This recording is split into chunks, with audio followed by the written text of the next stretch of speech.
El planeta de los simios es una de las sagas más famosas dentro de la cultura pop, y aunque hayan pasado más de 50 años del estreno de la primera película, aún sigue cautivando por su fascinante universo. Ya en el canal exploramos la original de 1968 y también el reboot del 2001 que Tim Burton tanto odió. Así que en este video vamos a estar repasando la saga completa del Planeta de los Simios para ponernos al día con su nueva historia llamada El Planeta de los Simios Nuevo Reino, la cual se estrenará este próximo 9 de mayo y está situada 3 siglos después de los acontecimientos que vamos a abordar en este video. Mi nombre es Diego y sean bienvenidos al canal del Hood. Sin más que decir, empecemos.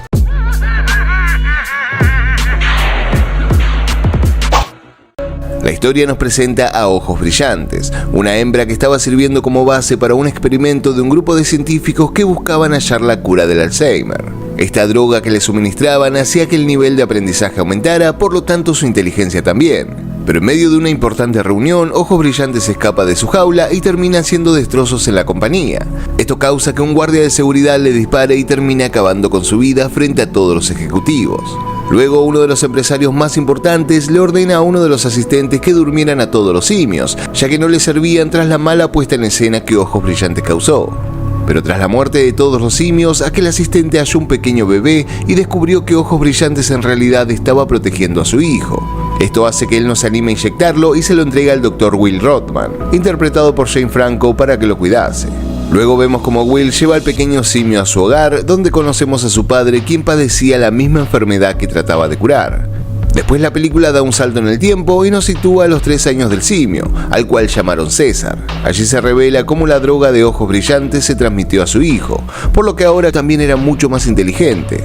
Pero por otro lado, el padre de Will comenzaba a deteriorarse.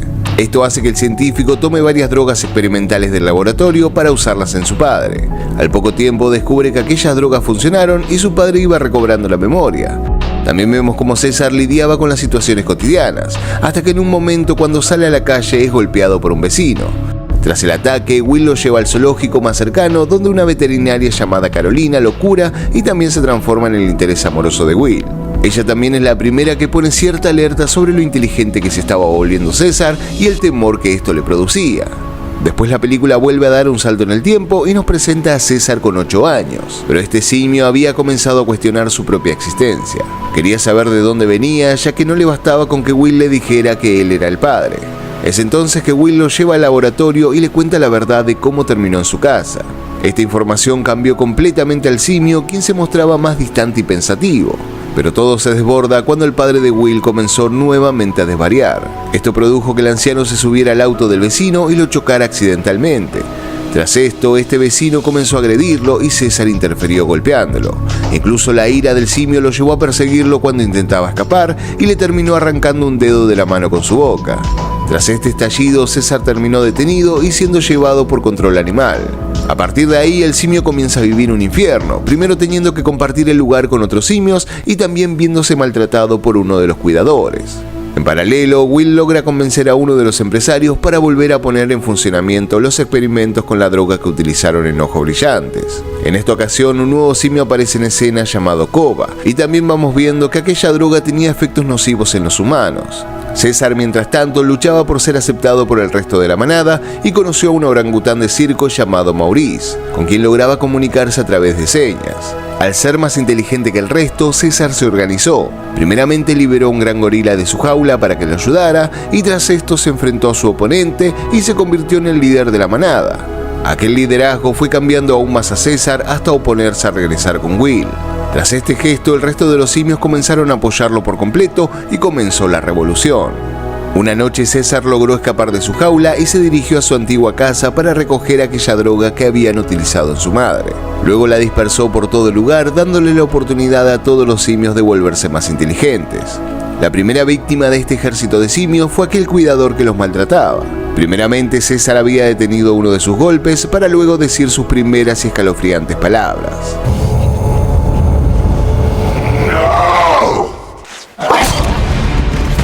Esto impactó no solo al cuidador, sino al resto de los simios. Luego todos juntos destrozaron el lugar y se dirigieron hacia el laboratorio en busca de Koba y el resto de los simios. En medio del caos, la ciudad se puso bajo alerta y las fuerzas de seguridad comenzaron a perseguir a los simios. Pero para sorpresa de la policía, los simios estaban organizados, por lo que terminaron demostrando ser superiores a ellos. Todo este conflicto fue llevando a que César y su manada tuvieran un enfrentamiento final sobre un puente. Pero nuevamente, mejor organizados y con la policía subestimándolos, los simios salen victoriosos. En medio del tiroteo aparece uno de los empresarios responsables de aquella droga experimental. Y en un intento por matar a César, el gran gorila que el simio había liberado se sacrifica por él, logrando derribar el avión del empresario, pero tras esto el gorila pierde la vida. Al poco tiempo, en un intento de escape hacia el bosque, Will se encuentra con César para advertirle lo que pasaría si los humanos lo encontraban. Pero el simio se acerca a él y tras un abrazo le dice que César ya estaba en casa. Will lo entiende y tras una emotiva escena ambos toman caminos diferentes. Aunque tras los créditos la película nos muestra una escena en la que vemos que la humanidad se estaba viendo afectada por el virus, el cual había sido llamado la gripe de los simios. Escena postcréditos que nos llevaría a la secuela titulada Confrontación. César está en casa. César está en casa. En esta segunda parte, la película inicia mostrándonos cómo este virus se fue extendiendo por todo el planeta y aniquilando a la mayoría de la población. De cada 500 habitantes solo quedaba uno con vida y los sobrevivientes se habían organizado en pequeñas colonias. 10 años después de la catástrofe, vemos a César convertido en un gran líder, montando a caballo y con una determinación aún más fuerte en cuanto a tomar decisiones que resguardaran a su familia. El simio ahora no solo contaba con un gran ejército que lo respaldaba, sino también con una familia compuesta por Cornelia, la reina de los simios, y sus 2 hijos, Ojos Azules el mayor y el pequeño Cornelius. También al lado de César se encontraba Maurice, Rocket, quien era el macho alfa que lideraba a los simios en la primera entrega, y Koba. En paralelo, en una de las colonias se encontraba Malcolm, interpretado por Jason Clarke. Él y su esposa, interpretada por Kerry Russell, y su hijo Alexander, interpretado por Cody Smith McPhee. Ambas familias tienen características muy similares, siendo Malcolm y César los líderes de la familia y quienes toman decisiones importantes para preservar el bienestar de los suyos. Pero el conflicto se instala luego de que un humano interpretado por Toby Kebbell se encontrara con el hijo de Rocket y asustado le disparara.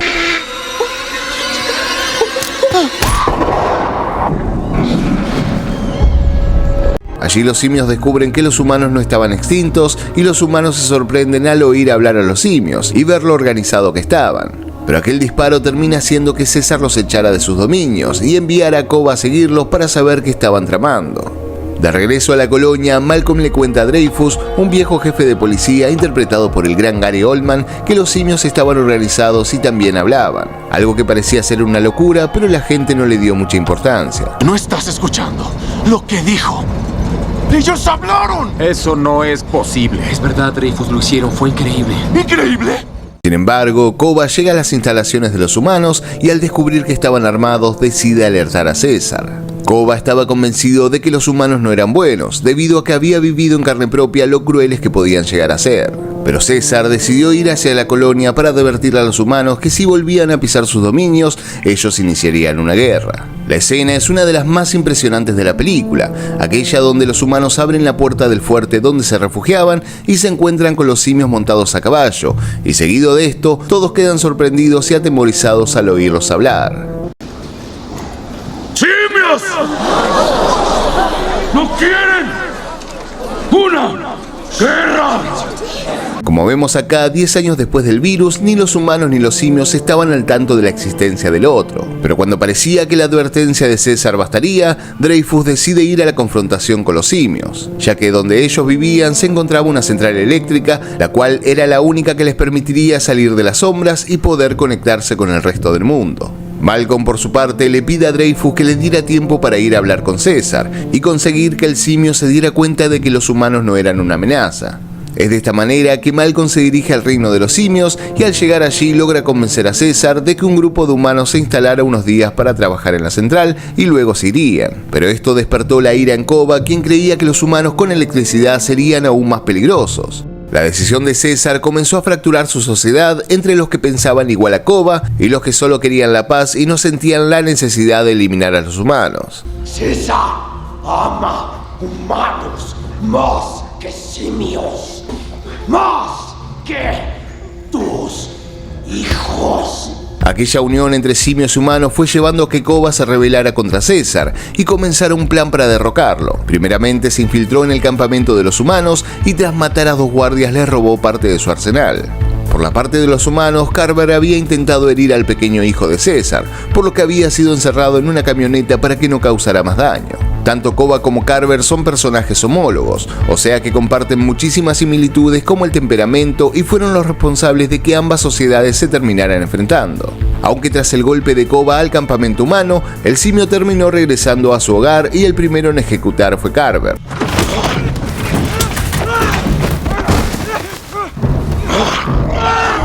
Luego, el simio armado subió hasta los aposentos de César y ante la mirada de aquel líder le disparó, produciendo que César cayera hacia el vacío. Inmediatamente aquella aldea entró en un caos, ya que nadie había llegado a notar que el disparo había sido de Koba. Por lo tanto, al encontrar el arma del asesino, asociaron el atentado con los humanos. Esto hizo que la guerra se desatara y que Koba cobrara más fuerza en la manada hasta querer convertirse en el nuevo líder. Malcolm y su familia lograron escapar, pero al poco tiempo, al descender de la montaña, se encontraron con César y Eli logró curarlo. Mientras tanto, Koba decidió encarcelar a todos los simios leales a César, y luego dirigió al resto hacia la colonia humana para dar el golpe definitivo. La actitud que comenzó a tomar Koba fue tan perturbadora que varios simios comenzaron a cuestionar sus acciones, pero el simio decidió sacrificar a uno de ellos para sembrar el temor y así poder gobernar bajo el miedo. El hijo de César, quien en un primer momento estaba de acuerdo con él, también comenzó a replantearse si aquel caos desatado en la colonia era lo que su padre quería. Los simios comenzaron a atacar el fuerte de los humanos y la guerra inició. Aún así, los humanos liderados por Dreyfus respondieron y se defendieron con todo lo que tenían. Pero ignorando que los simios también estaban armados, terminaron perdiendo la colonia. Mientras tanto, César, quien tenía que ser operado para salvarse, le pidió a Malcolm que lo llevara a la casa donde él había vivido con Will. En esta escena, César es operado y luego comienza a reponerse mientras camina por el lugar en el que alguna vez había sido feliz. En un momento, en el altillo de la casa y frente a la famosa ventana que luego se transformaría en el símbolo de lucha, el simio encuentra una filmación donde Will le enseñaba a hablar. Esto lo emociona completamente y ante la aparición de Malcolm, César le dice que la persona del video era un buen hombre igual que él. Luego su hijo mayor se entera de que su padre estaba vivo, y tras el reencuentro y la revelación de su padre que todo había sido culpa de Koba, la familia simio y la familia humana se unen para liberar a los suyos. Mediante el símbolo de la ventana, Ojos Azules libera a Mauricio y al resto y se enfrentan a los simios de Koba. Después de la liberación, César se vuelve a encontrar con Koba para una nueva batalla que definiría el rumbo de la sociedad simio, y en paralelo Malcolm se enfrentaba a Dreyfus para definir lo mismo. El resultado fue una pelea feroz entre los simios, y Dreyfus detonando un explosivo que hizo que la torre central estallara y todos quedaran bajo los escombros. Aún así, Koba no estaba muerto, y tomando una ametralladora comienza a dispararle a los simios, pero César regresa y empuja a Koba hacia un abismo. Allí el tirano simio le extiende su mano a César, recordándole la ley suprema, aquella que enseñaba que un simio no mataba a otro simio, pero César lo deja caer, remarcándole que él había dejado de ser un simio.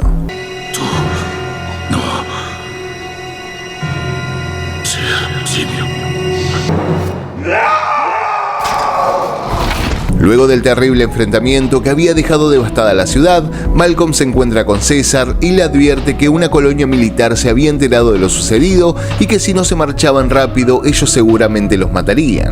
Pero César le dice que la guerra ya había iniciado y que lo más conveniente era que él se fuese. Luego el simio llama a Malcolm su amigo y tras una triste despedida se reúne con los suyos para esperar lo inevitable y la película termine. Después de que Koba traicionara a César, la guerra fue inevitable.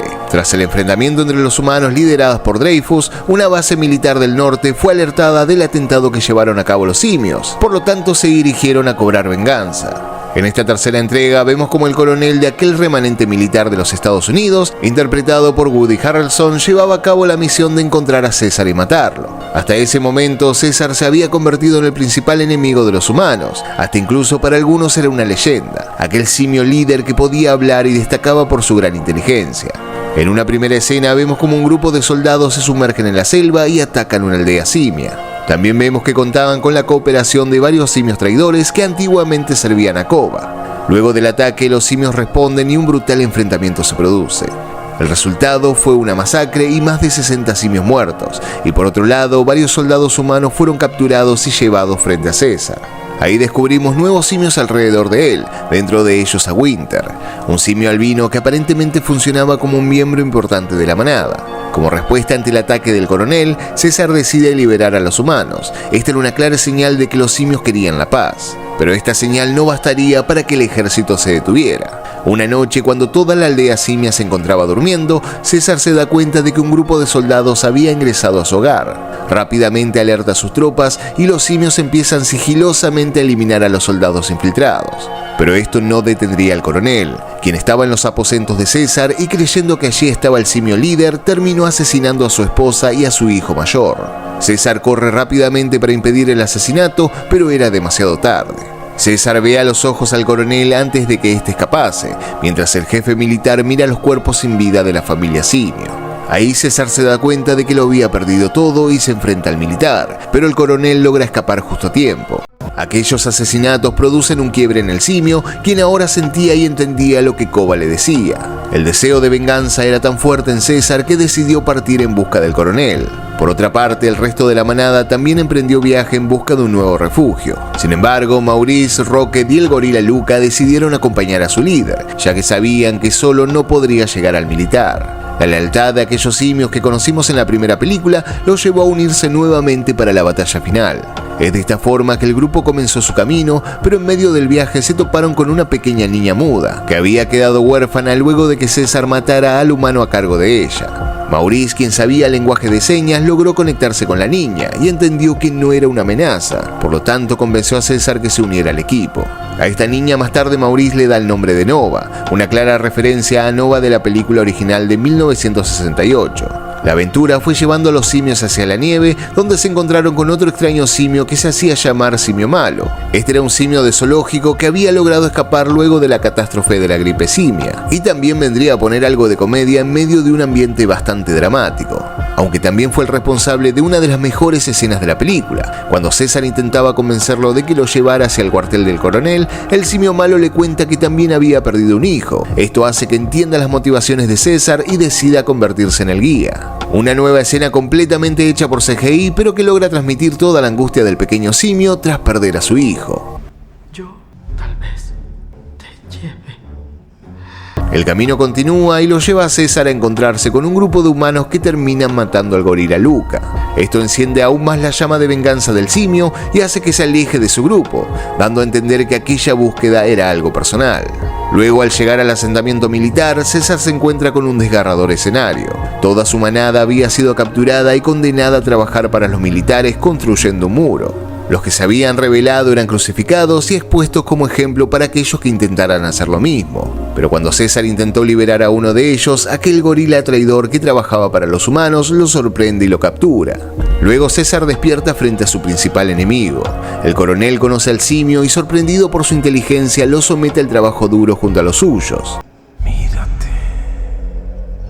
Tus ojos son casi humanos. La escena nos recuerda a los campos de torturas nazi, todos los simios trabajando sin comida ni agua y siendo torturados por los humanos u otros simios que para sobrevivir negaban su propia especie. Por otro lado, el resto de la manada se mostraban reacios con su líder, ya que creían que todo había sido culpa suya por abandonarlos. Pero César volvió a mostrar una clara señal de liderazgo al oponerse a continuar trabajando como esclavo. Pero el coronel utilizaría a un viejo orangután como ejemplo de lo que les pasaría a los simios que se negaran a trabajar, y todos continuaron con la tarea. La película nos presenta claras escenas de cómo la esperanza y la desesperanza convivían en todo momento, con César luchando por la libertad de los simios y el coronel sometiéndolos a distintos tipos de tortura hasta la muerte, como señal de que no había otra salida. Pero aquellos actos de rebeldía llevaron a que el coronel quisiera conocer más a su adversario. Cuando César está enfrente suyo, el militar le explica el porqué de su accionar. Le cuenta cómo fue su vida luego de la gripe simia y las consecuencias que había tenido la humanidad en cuanto al virus. Aquel virus ahora estaba en todos los humanos y, si bien no era mortal, igualmente había mutado. Y tras aquella mutación los resultados eran espantosos. Con el tiempo una persona dejaba de hablar, dejaba de pensar y se transformaba en un ente carente de humanidad. Esto le había pasado a su hijo, a quien tuvo que asesinar tras ver cómo perdía su identidad. También le explicaba que la única salida era eliminar a los simios, no porque fuera algo personal, sino que era parte de la guerra. El coronel sabía que si los simios ganaban, los humanos pasarían a convertirse en su ganado, algo que no estaba tan lejos de la realidad si tomamos en cuenta las películas originales. En la versión de 1968, los humanos no hablaban y se comportaban de una manera primitiva, y los monos los trataban como simples objetos. César también develó que el coronel no solo tenía como enemigos a los simios, sino también a otros humanos. Había otra parte del ejército de Estados Unidos que no estaba de acuerdo con su accionar, y una guerra entre ellos era inminente. Por lo tanto, varios frentes de guerra estaban abiertos. Luego César es torturado casi hasta la muerte y encerrado lejos de los suyos. Mientras tanto, Maurice, Rocket, Simio Malo y Nova intentaban liberarlos. En un momento de descuido, la pequeña niña se acerca a César y le da agua y comida. Tras esto, Rocket ingresa al asentamiento como distracción para que Nova pudiese escapar sin ser vista. Pero el simio es tomado prisionero luego de que aquel gorila traidor le diera una buena paliza. En paralelo, Maurice, Nova y Simio Malo logran encontrar un túnel por el que varios humanos habían logrado escapar antes, y por medio de aquel túnel empiezan a tejer su plan de escape. Esto hace que los simios puedan hallar esperanza en medio del infierno, y al poco tiempo comienzan a irse. Mientras esto sucedía, las otras tropas estadounidenses comenzaron a atacar el asentamiento del coronel, y esto sirvió como distracción para que el resto de los simios escaparan. Pero César continuaba con su sed de venganza. Así que mientras la guerra se desataba, el simio subió a la torre principal para matar al coronel. Pero lo que se encontró allí fue un panorama completamente distinto al que tenía en mente.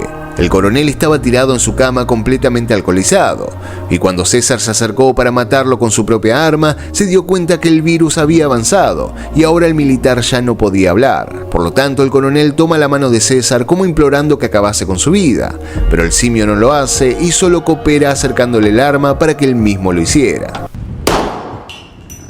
Luego de que el militar se quitase la vida, César es descubierto, y mientras intenta escapar, toma unas granadas para lanzar sobre unos tanques de combustible. Pero uno de los soldados, a quien César le había perdonado la vida al inicio de la película, le termina disparando por la espalda con una ballesta, impidiendo que el simio hiciera explotar el tanque. Sin embargo, en aquel momento álgido, el gorila traidor tiene su momento de redención. En medio del fuego cruzado, ve cómo los suyos habían sido descubiertos y ahora empezaban a ser asesinados. Mientras los soldados lo usaban y lo llamaban asno, el gorila toma un lanzagranadas y lo usa contra el soldado que había atacado a César. Pero al poco tiempo un soldado lo termina asesinando. Aunque aquel sacrificio facilita que César pudiera hacer volar todo por los aires y acaba con el ejército del coronel. Aún así, el peligro no había terminado. Las tropas enemigas de aquel coronel habían invadido toda la zona, pero a los pocos minutos, producto de las explosiones, se produjo una avalancha que arrasó con todo el lugar y los soldados. Los simios, al menos la mayoría, lograron salir con vida, trepándose a los árboles y consiguiendo así la victoria sobre los humanos. Al poco tiempo, César dirige a los suyos hacia un nuevo lugar donde comenzarían de cero y lejos del peligro. Pero cuando todo parecía terminar con un final feliz para los simios, Maurice descubre que la herida causada por la ballesta era bastante profunda. César le dice que ahora estaban a salvo, mientras Maurice le promete que su hijo Cornelius sabría quién había sido su padre y todo lo que había hecho por ellos. Mientras César cae tendido sobre una roca, el resto de la manada se da cuenta de que había perdido a su líder. Y la película termina mostrándonos un mundo sin humanos y un amanecer que da pie ahora sí al planeta de los simios. Después del éxito del Planeta de los Simios de 1968, le siguieron varias secuelas que finalizaban con un gran bucle que las volvía a conectar con la primera. Aún así, la saga no gozó de gran éxito y solo la primera es la más recordada. Pero luego continuaron varias series live action y animadas, también cómics, videojuegos y demás merchandising hasta llegar al reboot del 2001. En aquel año, Tim Burton le impregnó al Planeta de los Simios su sello característico, y si bien no le fue mal en taquilla, fue considerada un desastre por parte de la crítica. Hasta el mismo director quería alejarse de ella, por lo que cuando le ofrecieron hacer una secuela, dijo que prefería arrojarse por la ventana. Tanto la saga de 1968 como el reboot de Burton tienen sus videos en el canal que pueden ir a ver. Pero tras aquel tropiezo, de algo estaba seguro Fox, y era que estos simios dejaban buen dinero siendo un fracaso o no. Así es que 5 años después del estreno del Planeta de los Simios de Burton, el guionista Rick Jaffa comenzó a desarrollar una nueva historia para estos simios. Todo comenzó en el 2006 buscando ideas en un periódico para una futura historia. Allí el escritor se encontró con una noticia sobre los problemas que tenían ciertas personas cuando tenían chimpancés como mascotas. En ese mismo instante se le prendió la lamparita y pensó en el Planeta de los Simios y lo bien que encajaba aquella historia. Sin dejar pasar mucho tiempo, llamó a su compañera y esposa Amanda Silver y le contó que tenía una idea sobre un chimpancé que comenzaba una revolución de simios. Después de esto, Amanda empezó a trabajar rápidamente en el desarrollo de César. La idea de Jaffa era que la historia se sostuviera por sí sola y no tuviera que recurrir a cameos o una infinita cantidad de referencias al original. Aunque sí encontramos muchas referencias a las películas originales. Acá te menciono las más importantes. El nombre que utilizaron para llamar a la madre de César, Ojos Brillantes, fue el mismo que utilizó Cira al conocer a Taylor. También nos encontramos con el mismo César, el cual fue el nombre dado al hijo de Cornelius y Cira en la tercera entrega. La gigantesca estatua de la libertad que aparece al final de la primera película también aparece en manos de César, pero esta vez como un juguete. Y también vemos la escena final en un extraño rompecabezas en la casa de Will. El nombre del molesto cuidador que interpreta Tom Felton rinde homenaje a los dos astronautas compañeros de Taylor, Dodge Landon. Y también el personaje recita varias líneas idénticas a las que dice Taylor. Quítenme las patas hediondas de encima, malditos simios asquerosos. ¡Dame tus sucias manos de encima, asqueroso mono! Y si observamos el trato que recibe César cuando está encerrado, podemos encontrar muchas similitudes al trato que recibe Taylor. También se tomaron referencias de la conquista del planeta de los simios, especialmente la idea de la revolución de los simios y cómo César fue un personaje revolucionario, del cual sus compañeros simios hablarían durante siglos. Luego de tener el guión terminado, Jaffa se lo vendió a Fox, quienes eran los distribuidores del planeta de los simios. Inmediatamente el estudio comenzó la búsqueda de un director, hasta que dio con Rupert Wyatt, quien aceptó encantado ya que era un gran fan de la saga, aunque varios ejecutivos no estuvieron tan de acuerdo con la elección, ya que Wyatt no era un director muy reconocido o con tanta experiencia. Aún así fue contratado y cuando le mostraron el guión, se encargó de rodar una película que homenajeara al original, pero también remarcó con mucha insistencia que la película era parte de la mitología, pero no debía ser tomada como una continuación ni precuela. Su objetivo era establecer el inicio de una trilogía como lo había hecho Nolan con Batman. Luego se contrató al elenco: James Franco, Freida Pinto, John Lithgow, Brian Cox, Tom Felton y Andy Serkis, quien dio vida a César. En cuanto a los efectos, la gran diferencia que podemos encontrar con las anteriores entregas es que acá no tenemos ningún traje. Todo fue hecho con CGI y captura de movimiento. La idea del director era presentar simios reales. Por lo tanto, contrataron a Weta Digital para que los creara. Esta compañía ya tenía bastante experiencia en creaciones con captura de movimiento, como por ejemplo en King Kong del año 2005 y El Señor de los Anillos. Y también para esta época habían desarrollado una tecnología bastante avanzada que les permitía filmar en lugares abiertos y no limitarse a un estudio con pantalla verde. Dentro de lo más destacable y la gran experiencia de los técnicos de Weta Digital fue la interpretación de Serkis, la cual sentían que en muchos momentos superaba al personaje. Para la música contaron con Patrick Doyle, quien supo desarrollar inteligentemente las partituras que acompañaron las escenas sin diálogos. Esto hizo que el público conectara más con ellas y entendieran el vínculo emocional entre los personajes. De esta manera, el 5 de agosto del 2011 se estrenó El Planeta de los Simios Revolución en Latinoamérica y como El Origen del Planeta de los Simios en España. Su éxito fue inmediato y con un presupuesto de $93 millones supo recaudar más de 400 mil millones.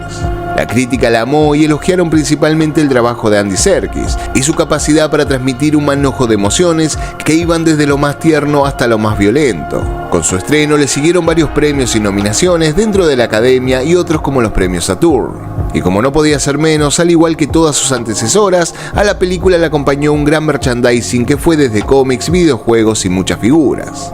Tras este éxito, Fox adelantó toda la producción de la secuela y quiso que se estrenara en mayo del 2014. Lamentablemente, el director se sintió bastante presionado con la fecha y sintió que no iba a llegar a terminarla, así que terminó bajándose del proyecto y dando paso a la contratación de Matt Reeves. El Planeta de los Simios Confrontación fue una idea que primeramente fue pensada bajo el nombre del Origen del Planeta de los Simios. Rick Jaffa y Amanda Silver habían dejado muchas semillas regadas en la primera entrega, no solo para que de ella saliera una secuela, sino una nueva gran saga que podría abarcar 6 películas. En noviembre del 2011, Andy Serkis fue el primero en confirmar su contrato para la secuela. A diferencia de grandes franquicias como Marvel, que atan a sus figuras a largos contratos, en El Planeta de los Simios la cosa iba paso a paso. También trascendió la noticia de que luego de la primera parte, Serkis arregló una muy buena suma de dinero de 7 cifras. James Franco, por su parte, no sabía si iba a aparecer en la secuela, pero tras el anuncio de Confrontación, el actor supuso que no. Luego, en una entrevista, Franco explicó que su personaje había muerto a causa de la gripe del simio. Si bien Jaffa tenía una idea para la secuela, Scott Burns fue quien llevó a cabo la reescritura del guión. Pero tras la confirmación del elenco y una historia terminada, el director Rupert White se terminó bajando del proyecto, ya que sentía que no iba a llegar a terminar la película para el 2014. Por lo tanto, el 1 de octubre, el director de Cloverfield, Matt Reeves, fue confirmado como su reemplazo. Los efectos especiales volvieron a estar en manos de Weta Digital y la música fue compuesta por Michael Giacchino, quien combinó a forma de homenaje algunas melodías del Planeta de los Simios de 1968 y también la de Tim Burton. Luego Fox inició una campaña de marketing bastante creativa. Comenzó a lanzar en internet videos de una supuesta epidemia que obviamente llevaba el nombre de la gripe simia. Luego lanzaron 3 cortometrajes que documentaban lo que pasó entre la primera entrega y la secuela a estrenar. Y por último también se lanzó una novela que abarcaba este tiempo. Esta campaña fue muy bien recibida por el público y las expectativas comenzaron a aumentar. De esta manera, el 26 de junio del 2014 se estrenó El Planeta de los Simios Confrontación en Latinoamérica y El Amanecer del Planeta de los Simios en España. La película fue un éxito inmediato y con un presupuesto de $170 millones logró recaudar más de 700 millones. Esto hizo que indudablemente Fox siguiera apostando por la franquicia y comenzara a desarrollar el final de la trilogía que llevaría el nombre del Planeta de los Simios, La Guerra. El Planeta de los Simios, La Guerra trajo nuevamente a Matt Reeves como director y a Mark Bomba como guionista. Rick Jaffa y Amanda Silver, quienes crearon el primer guión de la nueva trilogía, continuaron siendo de apoyo en la historia y ahora también fueron parte del equipo de producción. El director y el guionista contaron en una entrevista que para hacer esta tercera entrega le pidieron a Fox que les consiguiera una sala de cine para que ellos pudieran hacer una maratón de películas donde tomaran inspiración. Dentro de aquellas películas que vieron estuvo toda la saga clásica del Planeta de los Simios, también la versión de Tim Burton, varios westerns de Clint Eastwood, películas bíblicas y hasta El Imperio Contraataca. Toda esta combinación llevó a que Reeves decidiera hacer de esta última parte de la trilogía una historia épica con un fuerte contenido bíblico. César pasó a transformarse en un revolucionario y también un mesías, algo como lo fue Moisés para los cristianos. También creó al coronel como un falso profeta con ideas mesiánicas, que rozaban la lógica pero caían en los extremos, y esto lo volvía el villano de la película. En un primer momento, Reeves había contemplado la idea de traer de regreso a Koba y que este funcionara como el némesis de César nuevamente. De hecho, en la segunda película, al final se escucha la respiración del tirano simio. Esto había sido incluido a propósito por si decidían que Koba volviera a aparecer. Pero tras ver nuevamente la película en el cine, el director se dio cuenta que todo lo que podía dar aquel villano ya se había mostrado. Pero aún así decidieron incluirlo a modo de conciencia de César en medio de alucinaciones y sueños. También crearon a Simio Malo para que fuese el alivio cómico, ya que consideraban que si no la película se volvería demasiado oscura. Y al igual que las 2 entregas anteriores, este final de trilogía se convirtió rápidamente en un éxito. Con un presupuesto de $150 millones, logró recaudar más de 500 millones, ubicándola como una de las películas más taquilleras del 2017. Gran parte de la crítica la catalogó como la película más poderosa y conmovedora de la saga. También se elogiaron los efectos que indudablemente habían mejorado en cada película. Tras este éxito y con una trilogía muy bien recibida por el público, el director y guionista decidieron tomarse un respiro para no terminar quemando la saga y cansar a la audiencia. Reeves, por su parte, había expresado que tenía muchas ganas de seguir expandiendo la franquicia y que todo iba encaminado a finalizar con la película original. Esto despertó cierta inquietud y a la vez muchas teorías. Primero porque cuando comenzó el reinicio, tanto Rick Jaffa como el exdirector Rupert se habían encargado de remarcar constantemente que estas películas no estaban para nada conectadas con las originales, aunque ahora la puerta quedó abierta para que el público pudiera reimaginar esta saga como una precuela directa. Luego, con la compra de Fox por parte de Disney, las cosas se aceleraron y la nueva entrega ya está a la vuelta de la esquina. Esta nueva película, titulada Nuevo Reino, se sitúa 300 años después de la muerte de César, y nos encontramos con varios clanes de simios justamente en el oasis donde César murió. También sabemos ahora que el virus consiguió finalmente alcanzar a todos los humanos y los terminó despojando de su humanidad, así como lo vimos con el coronel en la tercera película. Por otro lado, conocemos al que sería el villano de esta entrega llamado Próximo César, quien aparentemente va a pervertir las enseñanzas de César para esclavizar a otros clanes y llevar a cabo una gran conquista. Y si todo sigue más o menos las líneas originales, la humana que vemos en el tráiler tal vez sea una versión femenina de Taylor, aquel astronauta que cayó en el planeta de los simios en 1968. Pero todo esto lo vamos a develar el día del estreno. Ahora me gustaría que me dejen en los comentarios qué les pareció a ustedes esta trilogía y qué esperan de esta nueva película. Y si les gustó el video, no se olviden de dejar un like y me dan una mano gigante para seguir subiendo más contenido como este. Por mi parte, muchísimas gracias por haber llegado hasta el final y nos vemos en un próximo video. Chao.